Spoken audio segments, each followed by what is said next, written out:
Et on se retrouve dans Punchline pour évoquer l'actualité, notamment ce week-end de mobilisation des Gilets jaunes pour le premier anniversaire du mouvement. On l'évoque avec Valérie Pécresse, qui est notre invitée. Bonsoir, présidente de la région Île-de-France. Merci d'être là.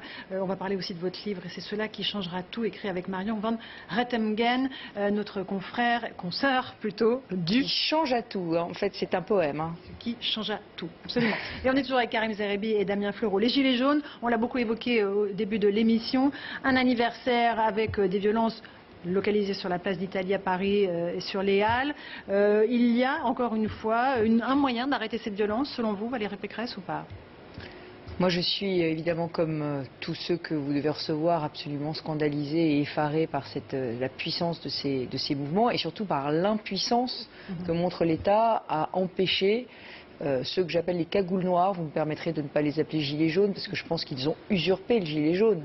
Il y avait des Français qui exprimaient une souffrance, un mal de vivre, et que ceux qui aujourd'hui cassent, caillassent, empêchent les pompiers d'intervenir, séquestrent les policiers, ceux-là, ce sont des cagoules noires, ce sont des personnes organisées, violentes, en réseau, qui veulent déstabiliser l'État. Moi, je crois qu'il faudrait prendre des mesures qui soient beaucoup plus fortes, d'interdiction de manifester ou des peines qui soient vraiment beaucoup plus sévères pour les mettre hors d'état de nuire. Et je crois que la réaction du gouvernement n'est pas à la hauteur, malheureusement. Les Parisiens, mais les habitants des grandes villes se sentent pris en otage tous les week-ends maintenant, depuis des mois, par ces exactions, et ces débordements de violence abîment l'image de la France. Mais interdiction de manifester complètement, état d'urgence dans notre pays? Non, interdiction de manifester pour ce genre de manifestations, c'est-à-dire des manifestations en plein cœur de la capitale qui n'ont d'autre objet que de casser et d'abîmer. Ouais. Regardez-les. C'est pas une manifestation. Ça s'appelle pas une Madame Ferrari, vous appelez ça une manifestation? Mais non, comment peut-on le savoir avant? Comment on fait la part des choses entre des gens sincères, et on l'a vu, à Paris il y a eu des manifestations, heureusement, qui sont bien passées, et comment on fait la différence avec ces voyous? Ils se réclament. Ils se réclament. Acte 10, acte 20, acte 30, on interdit les actes, voilà. On s'arrête là. Maintenant, on met fin à la pièce, si vous voyez ce que je veux dire. Par ailleurs, vous dites d'ailleurs dans votre livre que sur cette crise des Gilets jaunes, le feu couve toujours sous la cendre. Ça veut dire que les revendications, elles ne sont pas... elles restent toujours d'actualité, selon vous. Vous les trouvez légitimes d'ailleurs? La souffrance sociale dans le pays est très forte. Et elle est très forte, et moi je perçois une montée de la pauvreté. Je perçois aussi une vraie détresse de classe moyenne qui n'arrive plus à boucler leur fin de mois. On a pris un certain nombre de mesures d'aide au pouvoir d'achat à la région, et je vois à quel point elles sont plébiscitées, à quel point elles sont demandées, que ce soit quand nous avons distribué des ordinateurs pour les lycéens ou mis en place un pass à tarif réduit pour les seniors. On voit bien, même un pass pour les élèves de 3e qui doivent faire un stage, donc un pass gratuit. Donc on voit bien que les mesures de pouvoir d'achat sont plébiscitées, qu'il y a un vrai problème de pouvoir d'achat, et que les mesures qui ont été prises par le gouvernement ne suffisent absolument pas à le résoudre. Ça vient de la cherté des loyers, ça vient des salaires qui ne progressent pas suffisamment, ça vient aussi des impôts, ça vient de toutes les charges issues des normes. L'autre jour, j'avais des personnes qui venaient me voir à propos du coût du contrôle technique. Maintenant, le contrôle technique, c'est tous les 2 ans, et on sort de là et on a encore des centaines d'euros à payer pour sa voiture tous les 2 ans.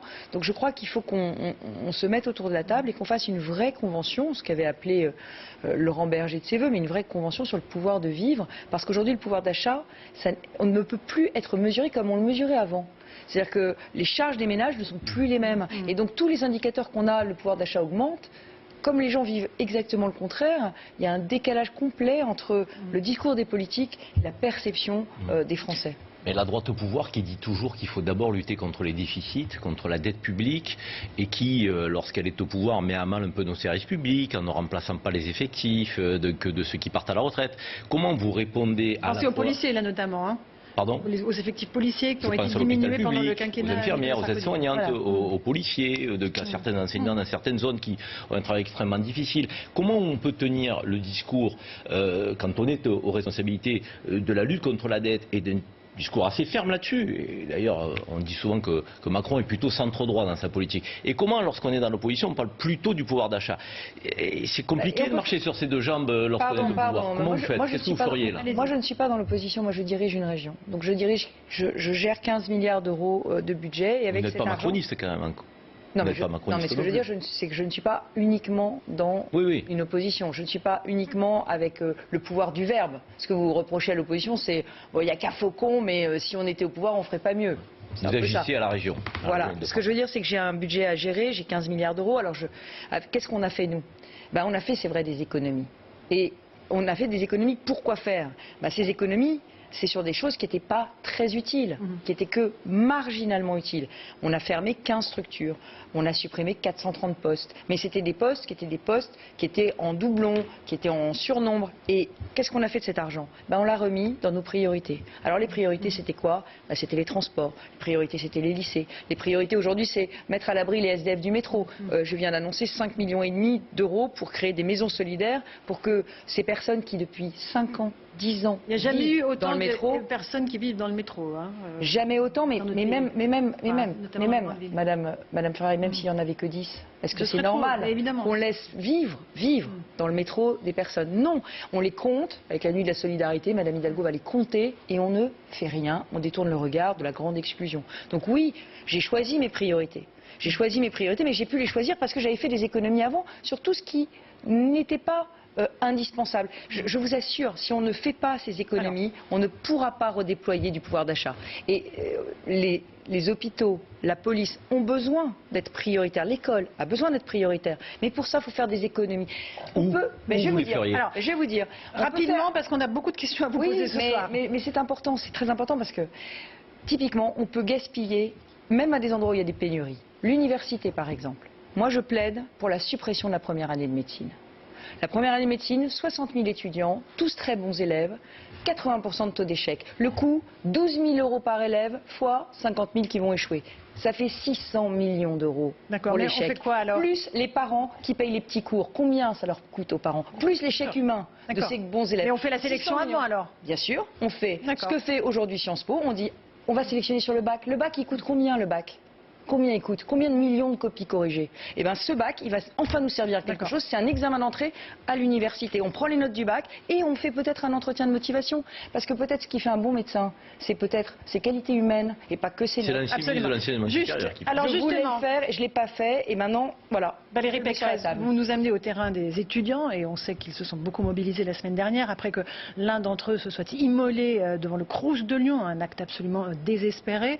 Et ce qui est en cause, c'est la précarité dans laquelle vivent un étudiant sur deux aujourd'hui dans notre pays. L'UNEF a décidé aujourd'hui de se joindre aux manifestations du 5 décembre, avec les cheminots de la SNCF et de la RATP. Vous craignez que cette colère étudiante, qui est réelle, qui existe, qui ne date pas d'aujourd'hui, ne s'agrège avec la colère plus globale dans notre pays? La vérité, c'est qu'il y a une vraie précarité des familles. Et qu'à partir du moment où il y a une précarité des familles, il y a aussi une difficulté pour les jeunes à prendre leur autonomie.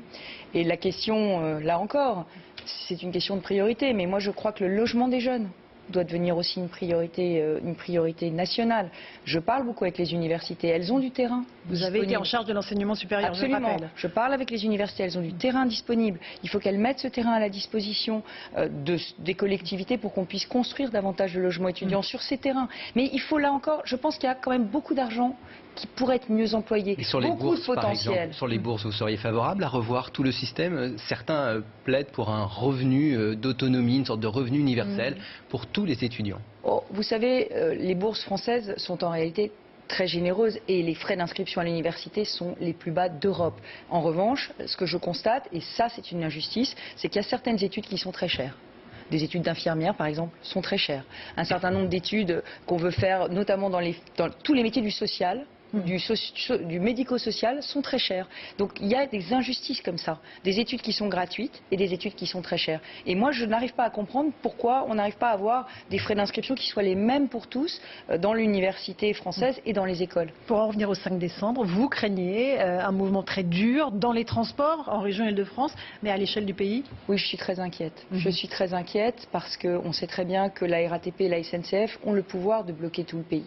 Moi, je l'ai dit au syndicat de la RATP et de la SNCF, je leur ai dit, moi je suis pour le droit de grève et je suis pour que vous puissiez exprimer vos revendications, mais pas pour bloquer tout le pays.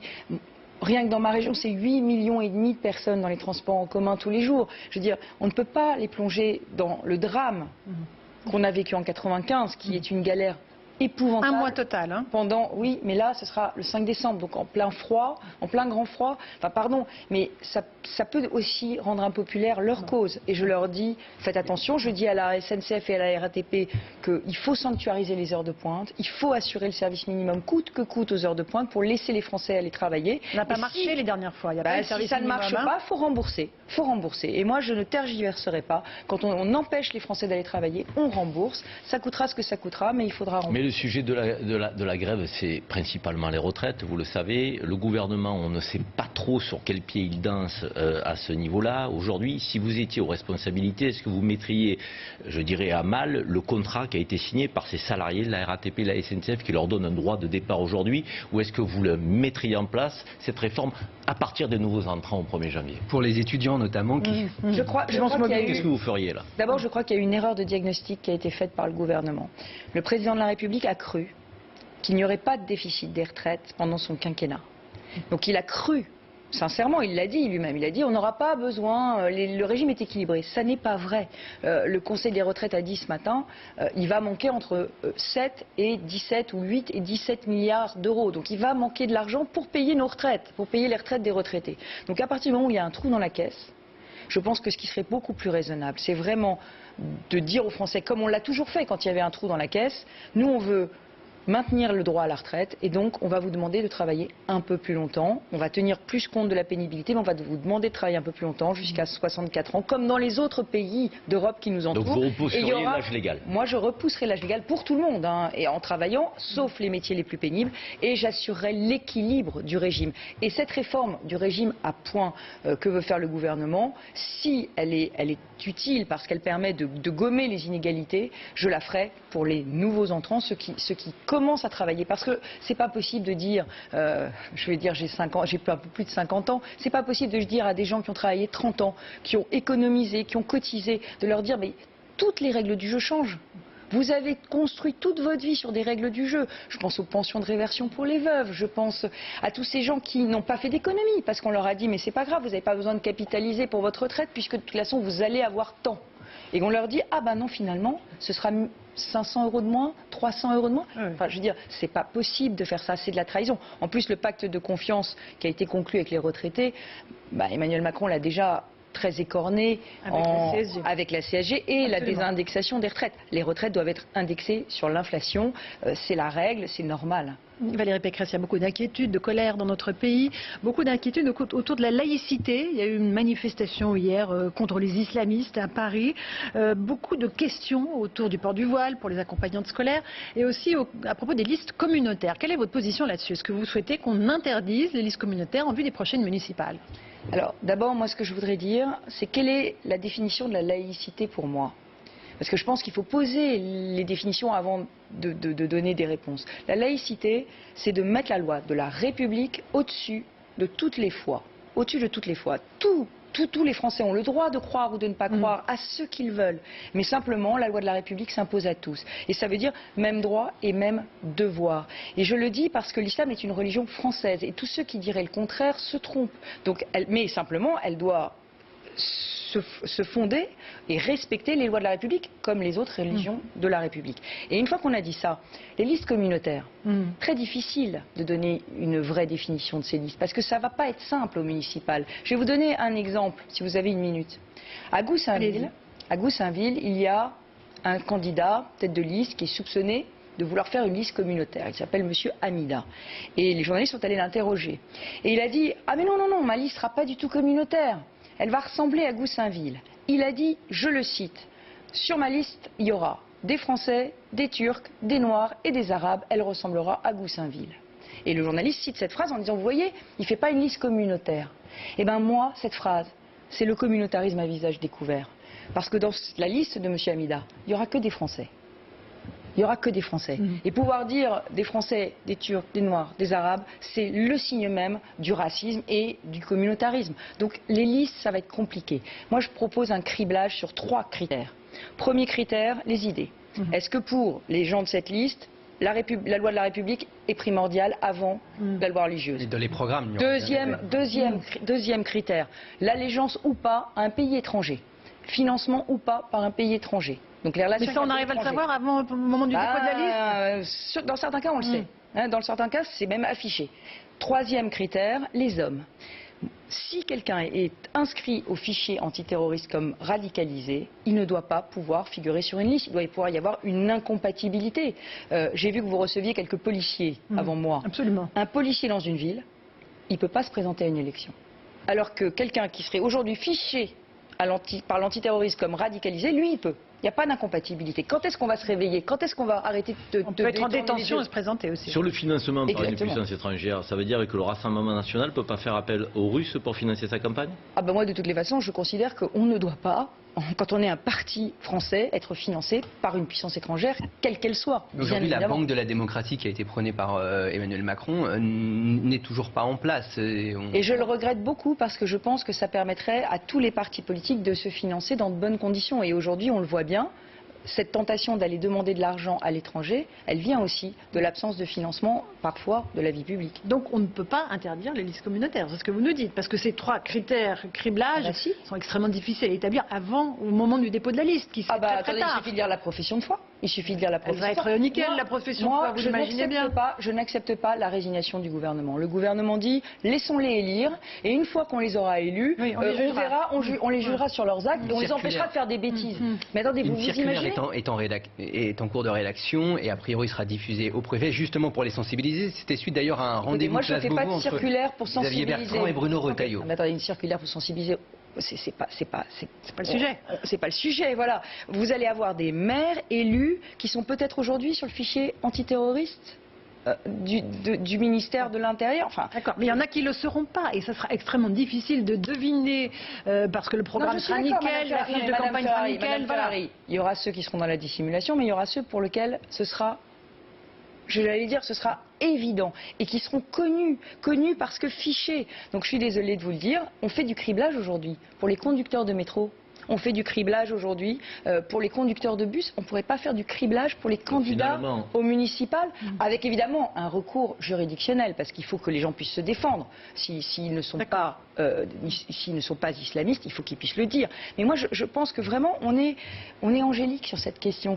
Et je vais vous dire, je ferai aussi quelque chose de très symbolique, mais quand même d'utile. Je mettrai une charte de la laïcité et je demanderai à tous les candidats qui se présentent au municipal de la signer. De signer cette charte de la laïcité. Mais qui ferait ce criblage? En disant qu'on respecte d'abord les lois de la République avant les lois religieuses. Je suis sûre qu'il y a déjà des gens qui n'accepteraient pas. Mais qui ferait ce criblage?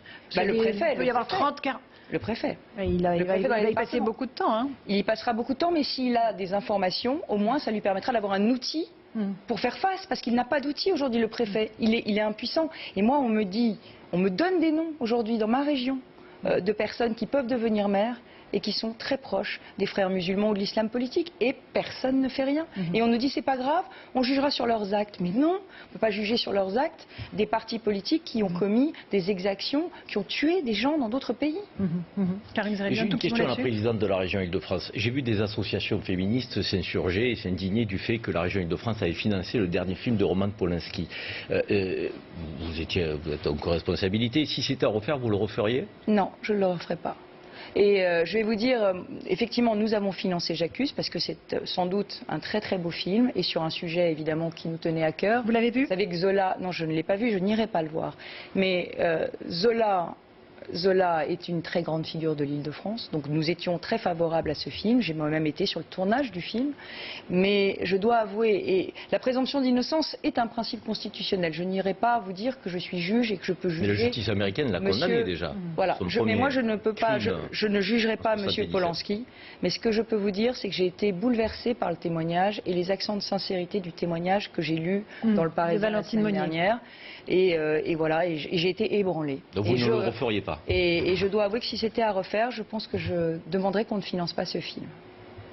Dans ce livre, et c'est cela qui change à tout, vous évoquez évidemment votre parcours politique, engagé auprès de Jacques Chirac, ministre de Nicolas Sarkozy, vous avez quitté les LR, on sait pourquoi. Vous dites aussi, je ne veux pas m'arrêter là, j'ai la politique dans le sang. Alors évidemment, ça ouvre la voie à la candidature de 2022, Valérie Pécresse? Non, ça ouvre surtout la voie à ce que les Français se disent, il y en a quand même quelques-uns qui n'ont pas envie de jeter l'éponge et de se résigner à l'arrivée de Marine Le Pen au pouvoir. Parce que la vérité, c'est que tout ce qu'on vient de dire... Elle est imminente pour vous ? Tout ce qu'on vient de dire ce soir, ça amène quoi? L'impuissance de l'État, la crise du pouvoir d'achat. Vous savez bien que les révolutions, elles éclatent quand les Français ont faim, quand ils n'arrivent plus à vivre correctement, décemment. Donc moi je suis désolée, mais aujourd'hui on est dans une situation où là, très délicate de tension dans la France d'aujourd'hui. Je me bats aussi pour un plan banlieue. Je pense que les Gilets jaunes sont en train de nous cacher la réalité explosive de nos quartiers populaires. Nous avons financé un autre film dont je suis très fière, celui-là, Les Misérables de Lajli. Donc voilà, ce que je veux dire, c'est que oui, le risque après Macron, si le président de la République échoue, c'est d'avoir Marine Le Pen, c'est d'avoir la guerre civile dans notre pays. Et moi, je suis prête, effectivement, à monter sur le ring et à me battre pour que la droite se relève et pour reconstruire cette droite. Mais vous ne regrettez pas justement d'avoir quitté les LR alors qu'aujourd'hui, c'est Christian Jacob, un chiracien comme vous, qui est à la tête du parti, que François Baroin demain sera à la tête du Congrès des maires de France, c'est un proche aussi. Vous auriez pu, au sein de votre famille politique que vous avez quittée, eh bien reconstruire et faire cette opposition unie à Emmanuel Macron. La vérité, c'est qu'il faut construire une droite moderne. Et que cette droite moderne, elle doit être sociale. Cette droite moderne, elle doit assumer aussi d'être pro-entreprise. Tout ce que la droite, tout ce que les LR, toutes les valeurs auxquelles les LR ont tourné le dos depuis des mois et des années. Moi, j'aurais voulu qu'on ait ce débat sur la ligne politique des LR, sur les idées.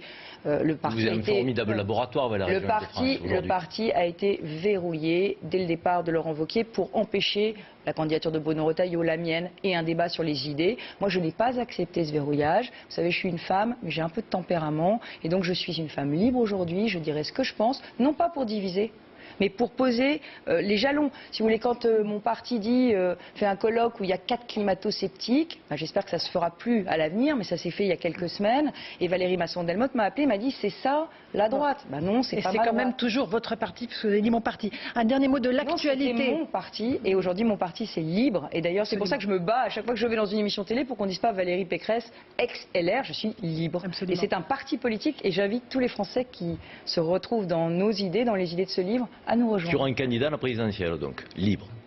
Qui aura en tout cas un projet pour la France. Alors Valérie Pécresse, un mot de l'actualité. À l'instant, on apprend qu'il y a eu un deuxième mort dans la Garonne, à Mirepoix-sur-Tarn, après l'effondrement de ce pont suspendu. Est-ce qu'il faut un plan Marshall pour étudier l'état de tous les ponts qu'empruntent tous les jours des millions de Français ? Je crois que le ministère des Transports est en train de faire cet audit des infrastructures à la suite de l'effondrement dramatique du pont de Gênes en Italie. Ce que révèle ce dramatique, tragique accident de Toulouse, c'est qu'effectivement, il y a un certain nombre de nos infrastructures qui ne sont pas en bon état. Mais je le savais déjà, puisque vous savez qu'on a fermé en Ile-de-France l'A15, l'autoroute A15 au pont de Gennevilliers où justement il y avait des fragilités.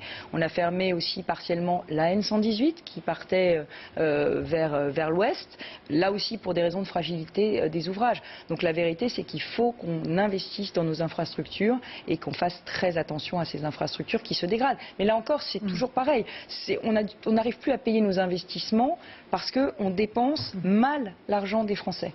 Merci beaucoup Valérie Pécresse d'être venue dans Punchline, et c'est cela qui change à tout aux éditions Robert Laffont.